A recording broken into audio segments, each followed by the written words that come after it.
Now, after installing Java, we would be needing an editor that is Eclipse.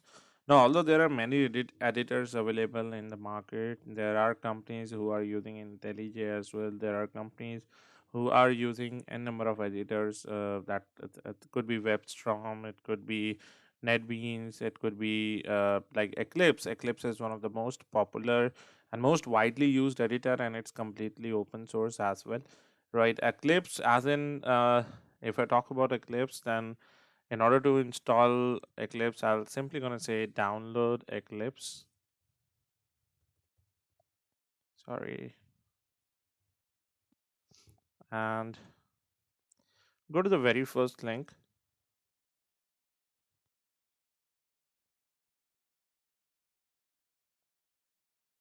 So that is Eclipse org download. And from here, we're gonna click on download packages. So instead of clicking on download, directly click on download packages. We'll not be doing any installation for Eclipse, right? Although you get an installer file as well, but still I would recommend don't download it from the installer file, because we need to select a package over here. As in, if you take a look over here, Eclipse is just an editor. It supports various languages like C, C++, Java, JavaScript, Ruby, Python, PHP, and number of languages are supported by Eclipse.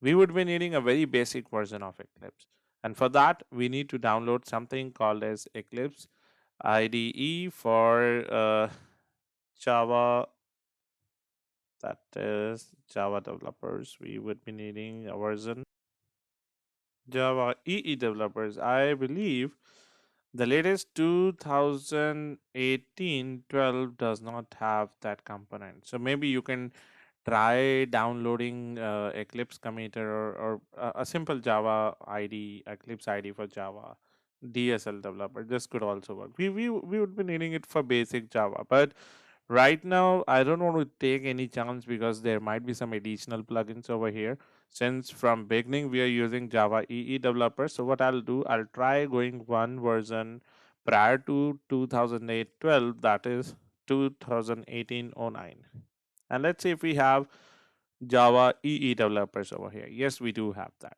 right?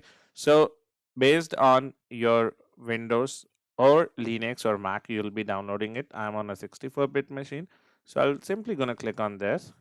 It's a heavy file, somewhere around 300 MB. So simply click on download.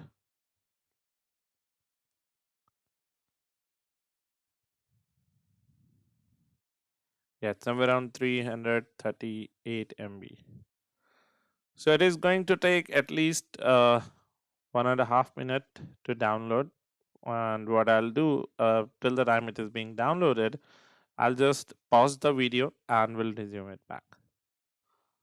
So once it is completely downloaded, you'll find Eclipse in a form of a zip file. Just unzip it.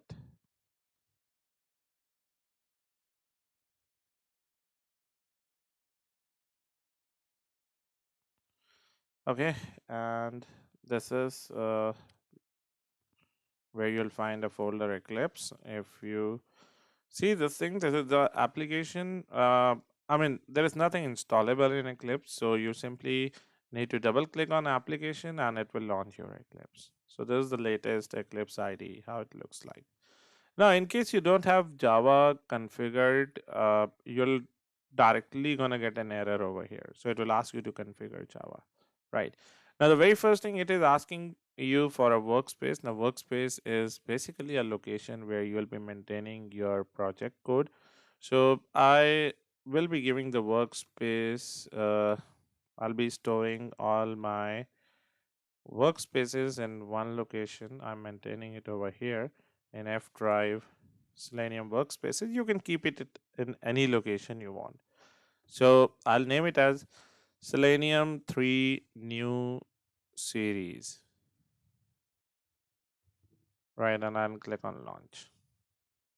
So we'll see a folder is generated over here, and what all code that we are going to write will get stored at this location. Next time if I want to launch the same project, we just need to give this path. So let's see, once Eclipse is launched, it is still being launched. Okay, so it will gonna show you a welcome screen like this. Just close it, and this is what your Eclipse is. We've already discussed about a couple of Eclipse features in our Java sessions as well. So you're not going to discuss those things again and directly gonna start configuring Selenium, right? So the next prerequisite is to configure Selenium. So we are done with these two configuration. In the next lecture, we're going to see how we're going to get started with Selenium and what are the next things that we need to configure to automate our website. All right.